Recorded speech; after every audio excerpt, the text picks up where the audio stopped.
자, 하나님은 따뜻한 분이십니다. 하나님은 따뜻한 분이십니다. 라는 제목으로 은혜의 말씀을 나누고자 합니다.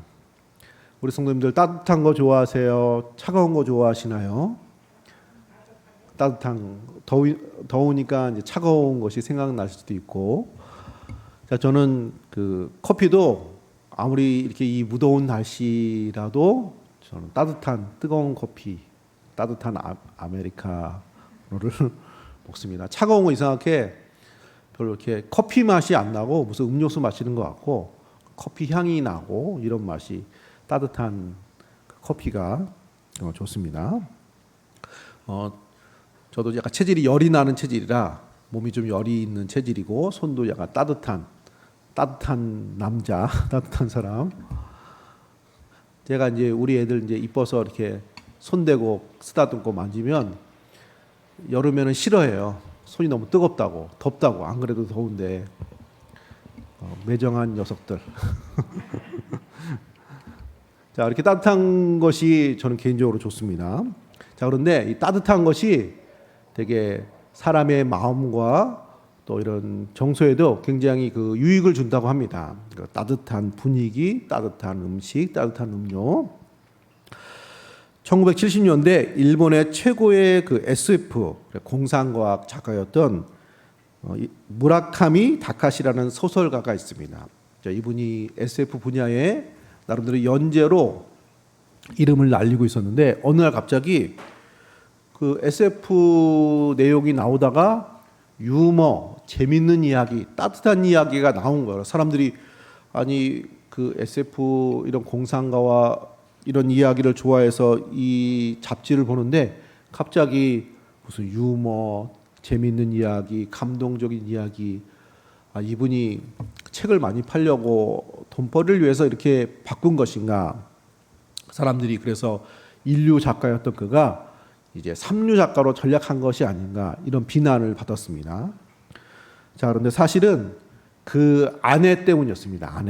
아내가 불치병에 걸려가지고 한 달밖에 못 산다. 병원에서 사형 선고가 내려졌어요. 그래서 조금이라도 따뜻한 이야기, 재밌는 이야기, 몸에 유익된 이야기를 하면 단 하루라도 더 생명을 연장할 수 있지 않을까.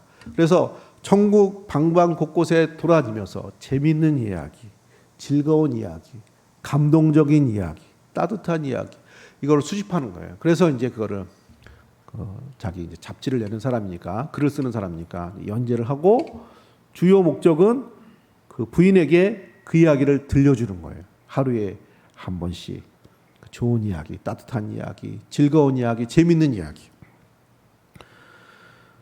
자, 그래서 그랬는지 이분이 남편의 그 이야기를 들으면서 웃으면서 즐거운 시간을 보냈는데 한 달 정도 산다고 했던 이분이 무려 5년을 더 살았어요. 5년을. 한 달이 5년이 늘어나서 5년을 살았다는 그런 얘기가 있습니다. 자, 이처럼 따뜻한 말과 행동은 우리의 삶에 활력소를 줍니다. 자, 저는 어린 시절에 어린이 성경책 있잖아요. 어린이, 예수님의 생애, 지아들의 생애 이런 아이들을 위한 동화책처럼 나온 거.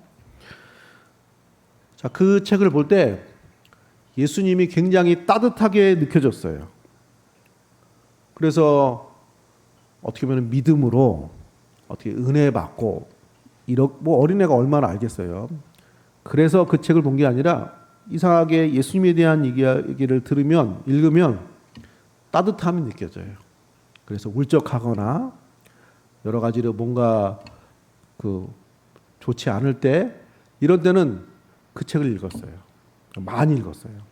그 이유는 예수님이 누구이고 신앙적인 내용이 어떤 거고 이런 건 뒤로 하고 일단은 예수님에 대한 말씀, 예수님에 대한 이야기를 읽고 들으면 따뜻함이 느껴졌어요. 그리고 그것이 나름대로 어린 시절에 많은 활력소가 되었습니다. 그래서 제가 기억하는 어린 시절에 예수님은 따뜻한 분이었어요. 따뜻한 분. 할렐루야. 자, 하나님은 엄하고 무서운 모습만 있는 게 아니십니다. 물론 그런 면도 있죠. 죄에 대해서, 악에 대해서 단호하시고 심판하시고 성경에 그런 얘기 많이 있죠. 자, 그렇지만 하나님은 따뜻하신 분이에요. 할렐루야. 자, 오늘 말씀을 통해서 하나님의 따뜻한 모습 발견하시는 성도님들 되시기를 축복합니다. 자, 오늘 이사야 선지자는 하나님으로부터 하나님의 백성을 위로하라라는 말씀을 다 듣습니다. 자, 1절 말씀에 너희는 하나님이 이르시되 너희는 위로하라, 내 백성을 위로하라. 내 백성을 위로하라. 오늘 본문은 가서 내 백성을 위로하라고 전하는 이사야 선지자의 그 전파된 그 선지자의 이야기입니다. 자, 그런데 위로란 말이 어떤 말이죠? 자, 위로라는 것은 사람이 어떤 슬플 때, 힘들 때 따뜻한 말과 행동으로 그 사람에게 용기를 주는 거예요. 그 국어 사전적인 뜻이 따뜻한 말과 행동으로 낙심된 그의 마음을 위로, 격려하고 이렇게 세우는 거.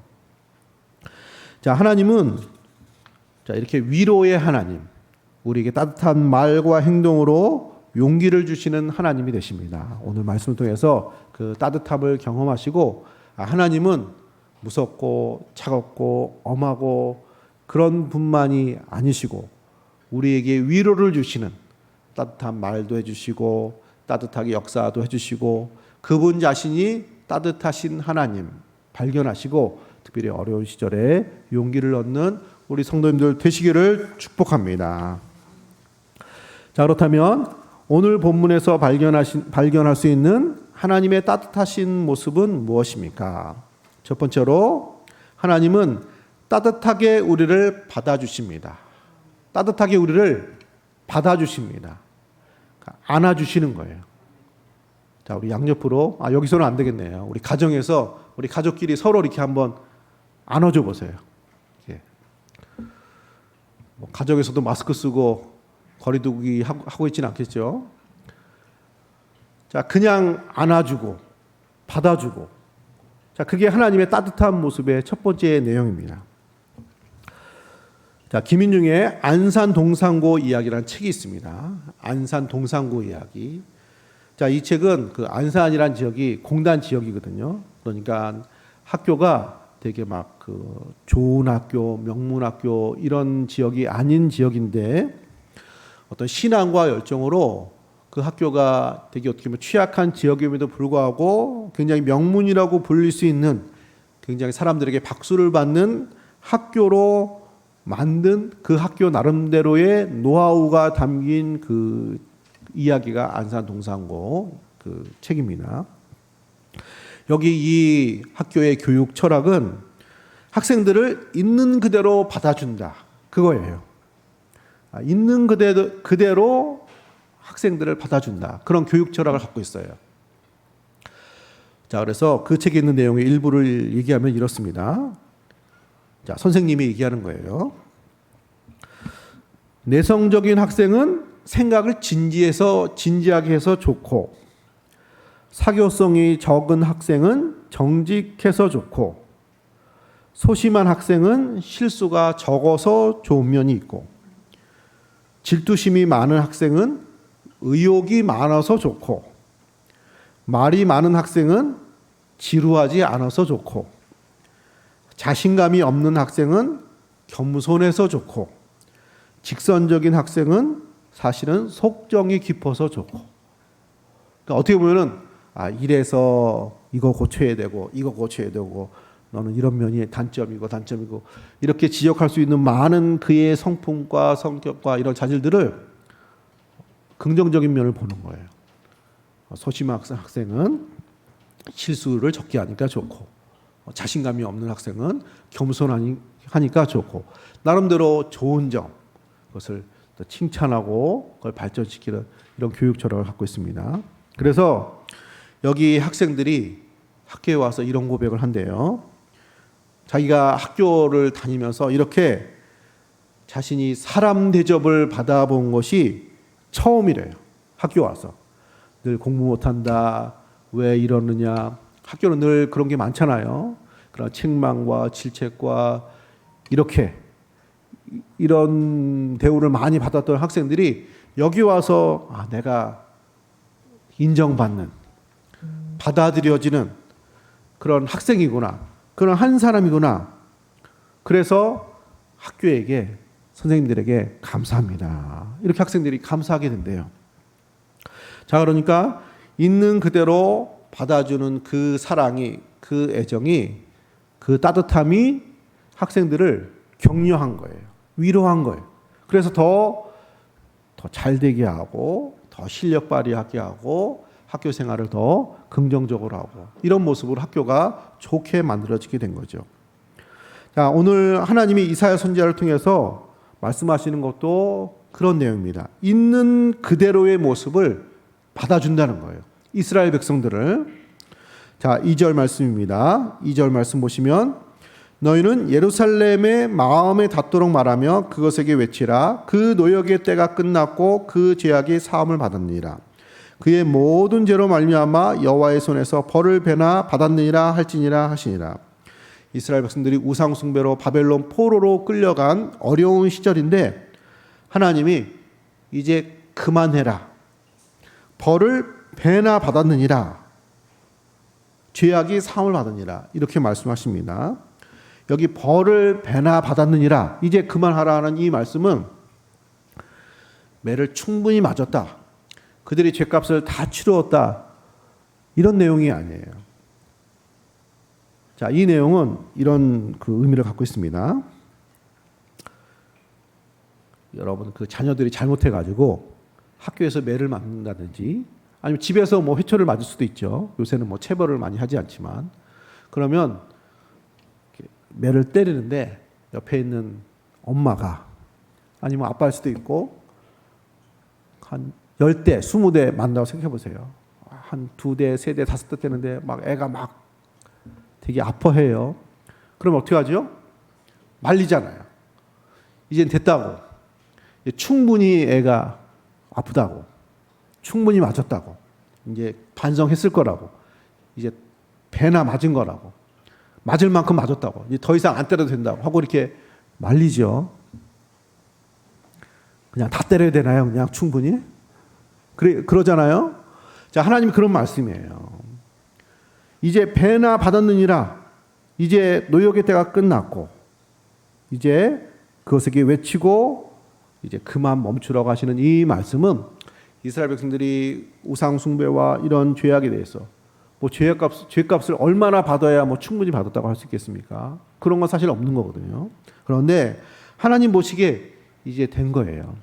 이제 그만 때려도 되고 그만 어려워도 되고 이제 하나님의 그 사랑과 따뜻함이 발동해서 이제 이 정도면 충분하니까 이스라엘 백성들을 받아준다. 그들을 하나님의 백성으로 축복하신다는 말씀을 하는 것입니다. 자, 이것은 따뜻한 계산 이렇게 말할 수 있을 것 같아요. 따뜻한 계산.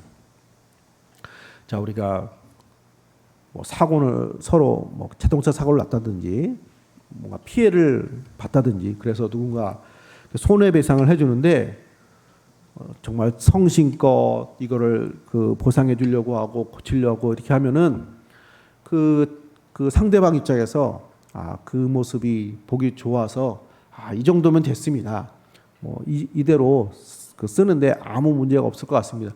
이제 다 안 해도 좋을 것 같습니다. 여기서 이제 그만하지 하고 이렇게 딱딱하게 차갑게 그냥 끝까지 하나까지 다 받아내고 이러지 않고 그냥 어느 선에서 서로 타협하고 마무리하는 이런 계산을 우리가 살면서 하는 경우가 있습니다.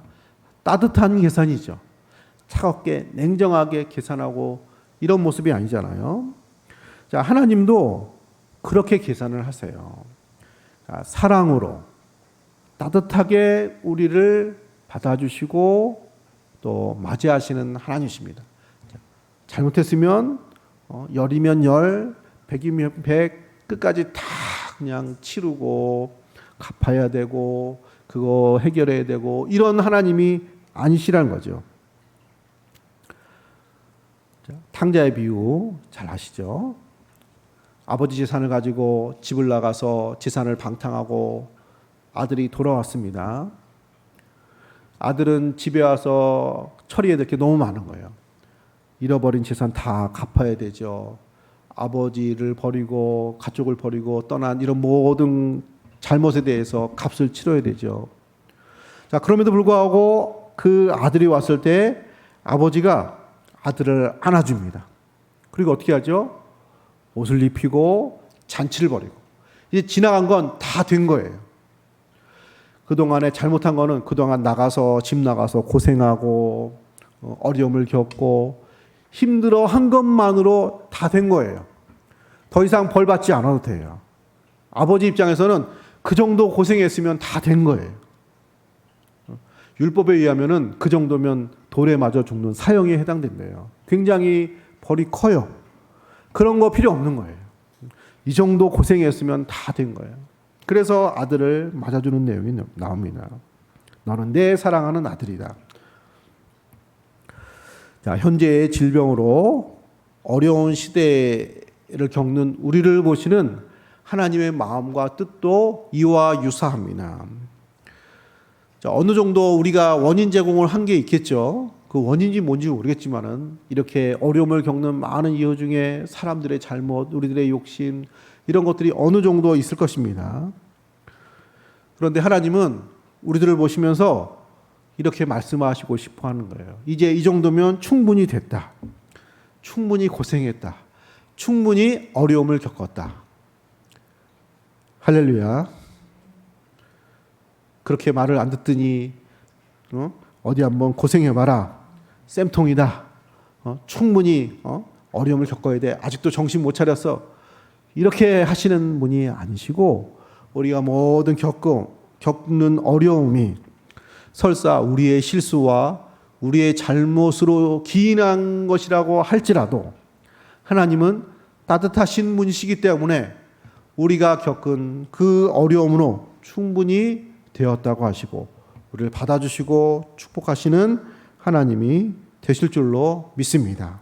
하나님은 이렇게 우리를 있는 모습 그대로 우리의 부족한 모습, 연약한 모습, 아직 다 온전하게 되지 못한 이 모습 그대로 따뜻하게 인정해 주시고 사랑하시는 하나님이 되십니다. 그래서 예수 안에서 하나님 안에서 우리가 따뜻함을 느낄 수 있고 쉼을 느낄 수가 있는 것입니다. 마태복음 11장 28절에 수고하고 무거운 짐진 자들아 다 내게로 오라 내가 너희를 쉬게 하리라. 할렐루야. 예수님은 쉬게 하시는 분이에요.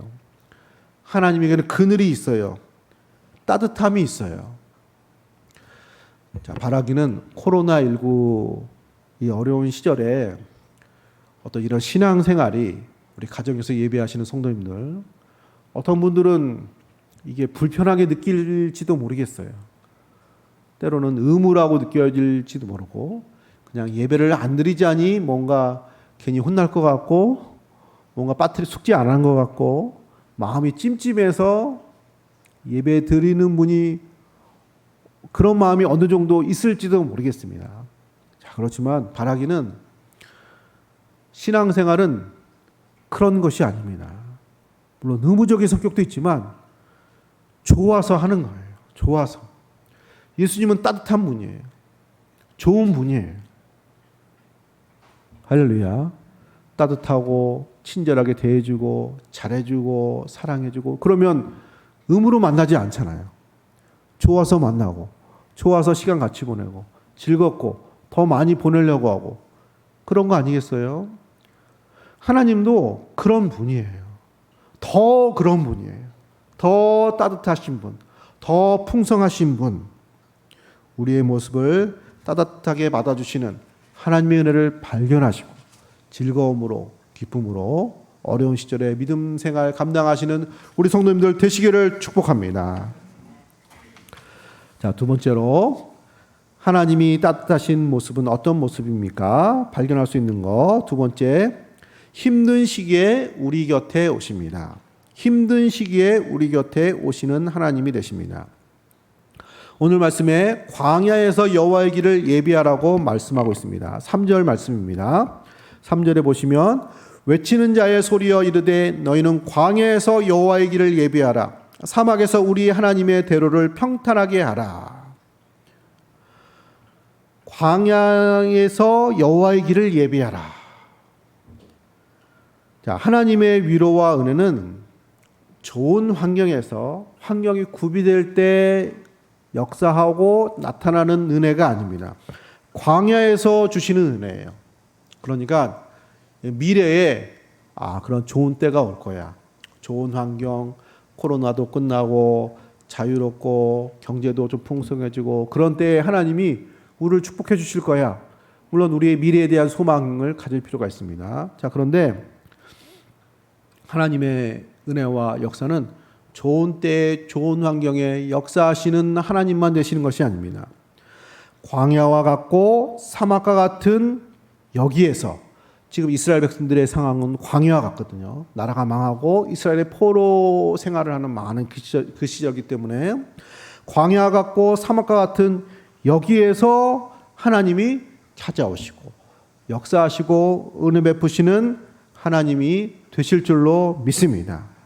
그러니까 지금 어려운 우리의 지금 현실에서 하나님의 은혜는 나타난다는 것입니다. 하나님 우리에게 찾아오시고 역사하시고 기대를 하라는 것입니다. 그래서 광야에서 여호와의 길을 예비하라. 광야는 오늘의 삶을 말하는 거예요. 오늘의 이 힘든 상황에서 하나님이 우리에게 주시는 그 은혜를 기대하라. 하나님이 이 광야 같은 우리의 현실의 삶에 찾아오신다. 그분의 길을 예비하라.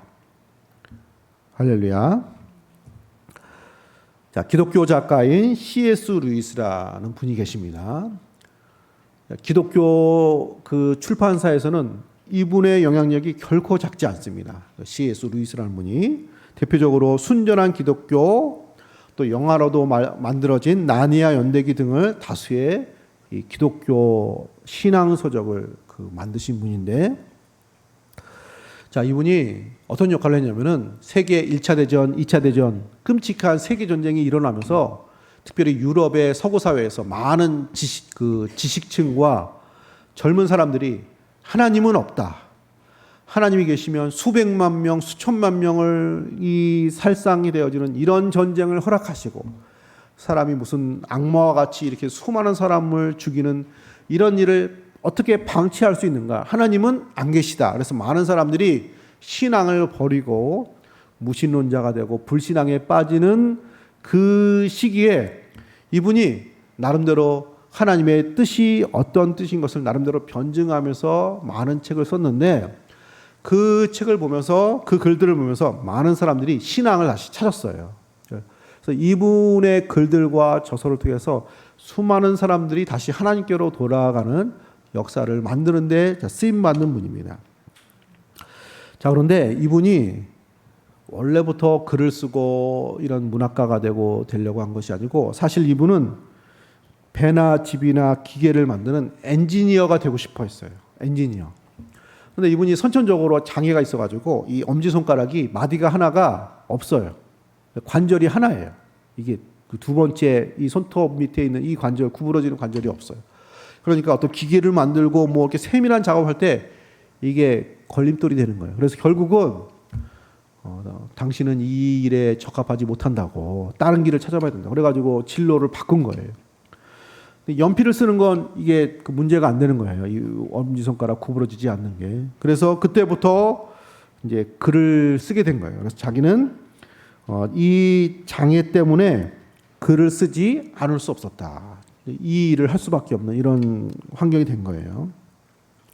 자, 그런데 이분이 그럼에도 불구하고 하나님의 은혜와 축복을 주셔서 오히려 이 길을 통해서 더 많은 사람들에게 용기와 희망을 주는 이런 역사가 되었습니다. 그러니까 어려운 순간에, 힘든 순간에 하나님의 은혜는 이 C.S. 루이스라는 사람에게 더 크게 나타나시고 역사한 경우가 되는 것입니다. 자, 이처럼 하나님은 가장 힘든 시기에 찾아와 우리에게 용기와 희망을 주시는 분이 되십니다. 그래서 사도 바울도 하나님은 위로의 하나님이라고 고백하시면서 그분은 우리의 현재의 어려운 현실에 찾아오셔서 위로하시는 하나님이 되실 것을 말하고 있습니다. 고린도후서 1장 4절에 이렇게 기록되어 있습니다. 우리의 모든 환난 중에서 우리를 위로하사 우리로 하여금 하나님께 받는 위로로서 모든 환난 중에 있는 자들을 능히 위로하게 하시는 이시로다. 모든 환난 중에서 우리에게 따뜻한 말과 따뜻한 그런 역사로 우리에게 용기를 주시는 하나님이 되십니다. 자, 메시지 성경에서는 이 부분을 이렇게 번역을 했습니다. 모든 위로의 하나님, 그분은 우리가 힘든 시기를 겪을 때 우리 곁에 오시는 하나님이 되십니다. 힘든 시기를 겪을 때 우리에게 오시는 하나님. 오늘 이사야 선지자가 선포한 말씀처럼 광야에서 우리 가운데 찾아오시는 하나님. 그래서 광야에서 길을 예비하는 그런 은혜를 주시는 하나님이 될 것을 말씀하고 있는 것입니다. 이사야서 40장 3절 4절 오늘 말씀에 보면, 자, 메시지 성경으로 보면 이렇게 기록되어 있습니다. 우리 하나님께 걸맞는 대로를 내어라. 골짜기는 돋우고 언덕은 평평하게 골라라.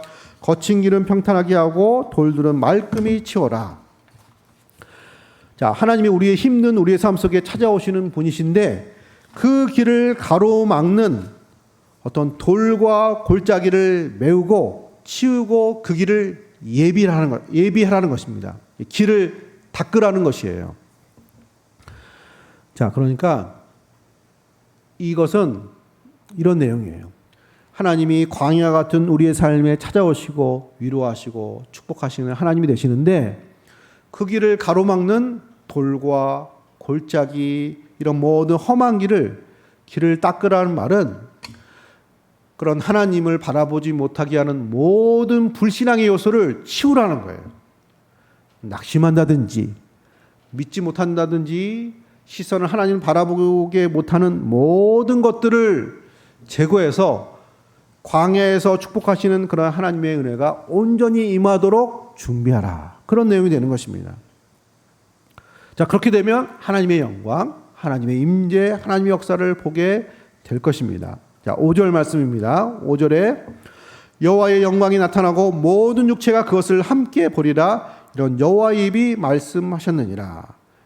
그 길들을 통해서 여호와의 영광, 우리를 축복하시고 위로하시는 하나님의 은혜를 경험하게 된다는 것입니다. 그래서 우리는 어떻게 하는 거죠? 광야의 같은 상황 속에서 하나님께서 우리에게 오시는 모든 불신앙의 돌과 골짜기를 치우고 메꿔서 준비하는 거죠. 할렐루야. 자, 예수님이 죽은 나사로를 살리실 때 비슷한 내용의 말씀을 하셨습니다. 요한복음 11장 39절에 예수께서 이르시되 돌을 옮겨 놓으라 하시니 그 죽은 자의 누이 마르다가 이르되 주여 죽은 자가 나흘이 되었음에 벌써 냄새가 나나이다. 나사로를 살리겠다. 돌을 치우라. 이렇게 말씀을 하는 거죠. 그러니까 마르다가 죽은 지가 사흘이 지났습니다. 나흘이 지났습니다. 냄새가 납니다. 어찌하여 돌을 치우라 하십니까? 그때 예수님이 말씀을 하십니다. 40절에 예수께서 이르시되 내 말이 내가 믿으면 하나님의 영광을 보리라 하지 아니하였느냐 하시니 믿음으로 돌을 옮겨 놓으라. 죽은 나사로를 살리는 하나님의 영광이 나타날 것을 예비하라. 준비하라. 예수님도 비슷한 말씀, 동일한 말씀을 하셨습니다.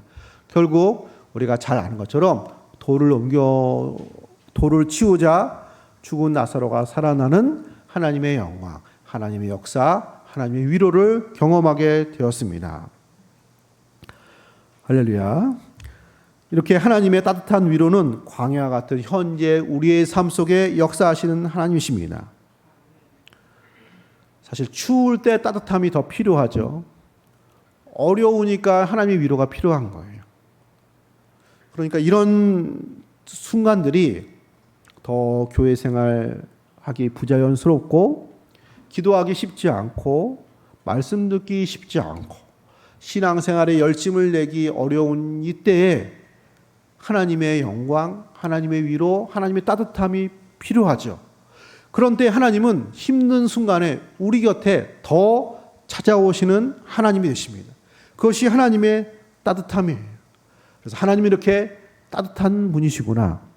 우리가 추울 때, 힘들 때, 어려울 때 더 찾아오시는 마음이 따뜻한 그런 하나님이신 것을 믿고 기대하면서 우리의 신앙생활의 모든 불신앙의 요소를 치우고 이런 따뜻하신 하나님 기대하고 그 하나님을 경험하시고 우리에게 주는 감동과 은혜로서 어려운 시절 하나님의 따뜻한 은혜로 믿음 생활 승리하시는 우리 성도님들 되시기를 축복합니다.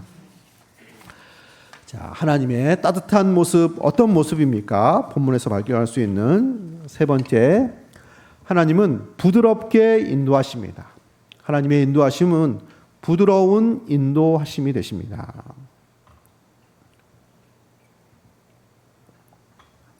이대음 시인의 동그라미라는 시가 있습니다. 자, 내용을 말씀드리면 이렇습니다. 어머니는 말을 둥글게 하는 버릇이 있다.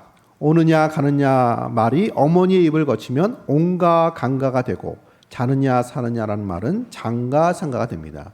사투리의 말을 빗댄 것 같습니다. 남한테 해코지 한번 안 하고 살았다는 어머니, 무장 허리가 굽어져 한쪽만 뚫린 동그라미 꼴이 된 몸으로 어머니는 아직도 당신이 가진 것을 퍼주신다. 우리들의 받침인 어머니는 한상코 오순도순 살아라이 당부를 한다. 어머니는 모든 것을 둥글게 하는 버릇이 있다. 사투리를 빗대어 설명한 거예요. 살아라이, 장가, 푸르딩딩 이렇게 하는 그 이응 받침이 들어가는 어머니의 말투와 표현 속에서 모든 것을 품고 포용하는 어머니의 사랑과 따뜻함을 시로 표현을 한 것입니다. 그래서 어머니는 항상 동글하신 분, 말도 동그랗게 하고 인생도 동그랗게 살고 늘 둥글둥글하게 사시는 우리 어머니라는 시를 쓴 것입니다.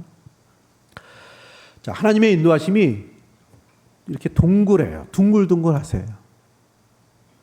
할렐루야.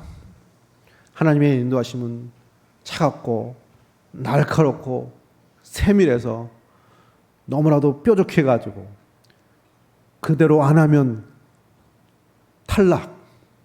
이건 아니야. 이젠 끝이야. 너는 축복 없어. 이런 하나님이 아니라는 거예요. 굉장히 모가난, 네모, 세모, 뾰족한 하나님이 아니시라는 거예요. 하나님의 인도하심은 따뜻하고 둥글둥글합니다. 그래서 어떻게 보면 하나님의 인도하심은 우리를 인도하시는 건지 내버려 두는 건지 분간이 안 될 정도예요. 그 정도로 따뜻하게 우리를 배려하시면서 인도하시는 하나님이세요. 자, 오늘 읽은 말씀 그 40장 2절에 보면은 이렇게 되어 있죠. 너희는 예루살렘에 마음에 닿도록 말하며, 마음에 닿도록 말하라고 되어 있잖아요. 자, 이 말은 부드럽고 다정한 말로 전하라 이런 말이에요. 힘든 이스라엘 백성들에게 딱딱하게 얘기하지 말고 선지자에게 마음에 닿도록 그들의 상황에 맞게 좋은 말로 따뜻한 말로 부드럽게 말을 해라 그 말이에요. 선지자라는 말은 늘 무섭게 하고 딱딱하게 하고 이럴 것 같잖아요. 그렇게 하지 말고 내 백성을 위로하라고 그러잖아요. 그러니까 위로하는 말이니까 따뜻하게 부드럽게 말하라.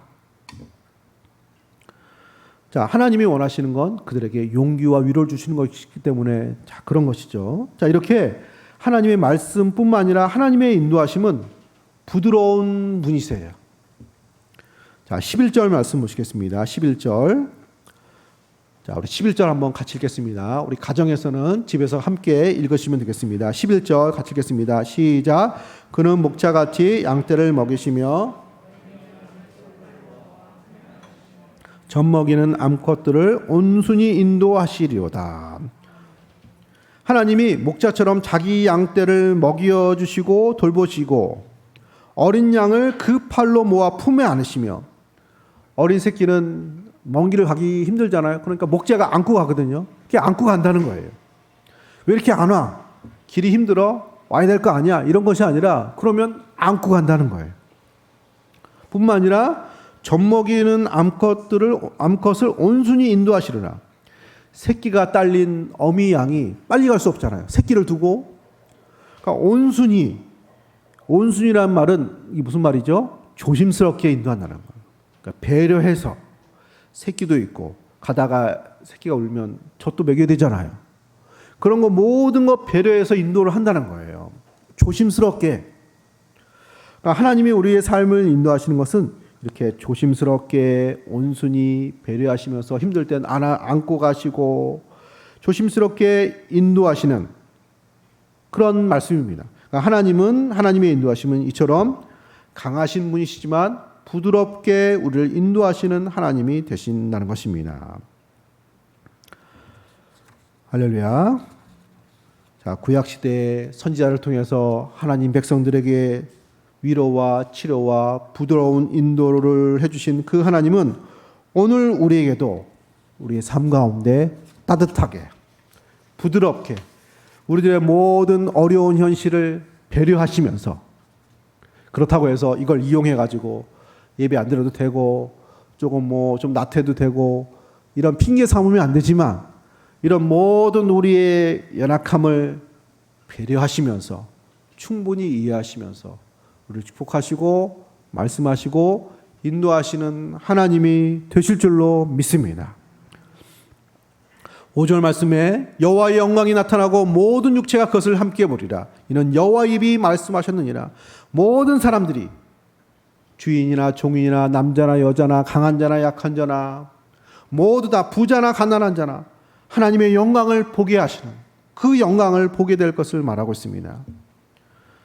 결국 예수님은 우리에게 이렇게 보게 해주신 하나님, 나타나신 하나님이 되어주셨습니다. 누가복음 3장 6절에 이 이사야 선지자의 말씀의 성취로서 이렇게 말하고 있습니다.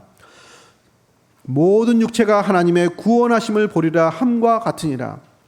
이사야 선지자를 통해서 모든 연약한 자들에게 나타나는 하나님의 영광이 임할 것을 말씀해 주셨는데, 우리 가운데 육신으로 오신 하나님의 아들 예수님을 통해서 우리 모든 육체가 하나님의 구원하심을 보게 되었습니다 라고 말하고 있습니다.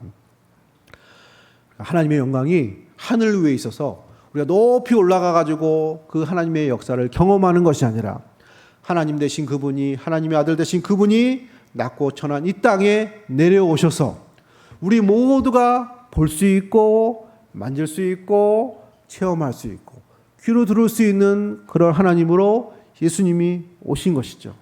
우리를 배려해서 정말로 어떤 특별한 사람만 경험할 수 있는 하나님의 은혜가 아니라 목수의 아들로 이 땅에 오시고 우리를 위하여 십자가 죽으시고 부활하심으로 모두 다 경험할 수 있고 모두 다 믿을 수 있고 모두 다 그 은혜를 경험할 수 있는 하나님이 되어 주신 줄로 믿습니다. 예수님은 그래서 이렇게 말씀하셨습니다. 마태복음 11장 28절 29절에 수고하고 무거운 짐진 자들아 다 내게로 오라. 내가 너희를 쉬게 하리라. 모두 다 내게로 오라. 내가 너희를 쉬게 해주겠다. 29절에 나는 마음이 온유하고 겸손하니 나의 멍에를 메고 내게 배우라. 그리하면 너희 마음이 쉼을 얻으리니. 예수님의 마음은 따뜻하고 부드럽고 그분의 인도하심은 쉽고 가볍기 때문에 너희가 쉼을 얻을 것을, 안식을 얻을 것을 말씀하고 계십니다. 사랑하는 성도님들, 하나님은 힘든 시기에 우리에게 이렇게 부드럽게 말씀하시고 따뜻하게 말씀하시고 인도하시는 하나님이 되실 줄로 믿습니다. 큰 소리로 위협하면서 안 하면 혼날 줄 알아. 큰일 나는 거야. 국물도 없어. 이런 분이 아니시고 우리들의 모든 연약함을 아시고 배려하시고 용기를 주시고 인도하시는 그런 하나님이 되어 주실 줄로 믿습니다. 여러 가지로 딱딱하고 위축될 수 있는 이 시기에 하나님은 따뜻하시고 부드럽고 우리들의 모든 연약함 가운데 찾아오시는 하나님 되심을 기억하시면서 이런 하나님의 은혜가 경험되어지는 우리 성도님들 되시기를 축복합니다. 자, 말씀을 정리하고 마치겠습니다. 하나님의 따뜻한 모습은 어떻게 나타나게 되었습니까? 따뜻하게 우리를 받아주십니다. 늘 우리를 안아주시고 받아주시는 하나님, 힘든 시기에 우리 곁에 오십니다. 정말로 힘든 시기에 우리 곁에 함께 하시고 역사하시는 하나님이 되십니다. 부드럽게 인도하십니다. 따뜻하고 부드러운 인도하심으로 우리의 삶을 축복하시는 하나님이 되십니다. 사랑하는 성도님들, 힘든 시기에 사람들은 따뜻한 곳, 따뜻한 가정, 따뜻한 사람들을 만나기를 원할 것입니다. 위로받기 때문입니다. 그러나 무엇보다도 하나님이 그러신 분이시에요. 예수님이 그런 분이 되십니다. 그런 하나님, 그런 예수님 되신 것을 발견하시면서 의무가 아니라 어떤 책임이 아니라 정말 즐거움으로, 기쁨으로, 사모함으로 이 믿음 생활 어려운 시기에 감당하시는 우리 성도님들 되시기를 예수님의 이름으로 축복합니다. 아멘. 기도하겠습니다. 하나님, 은혜를 주심으로 감사드립니다. 하나님은 우리에게 따뜻하신 하나님이 되어 주실 줄로 믿습니다.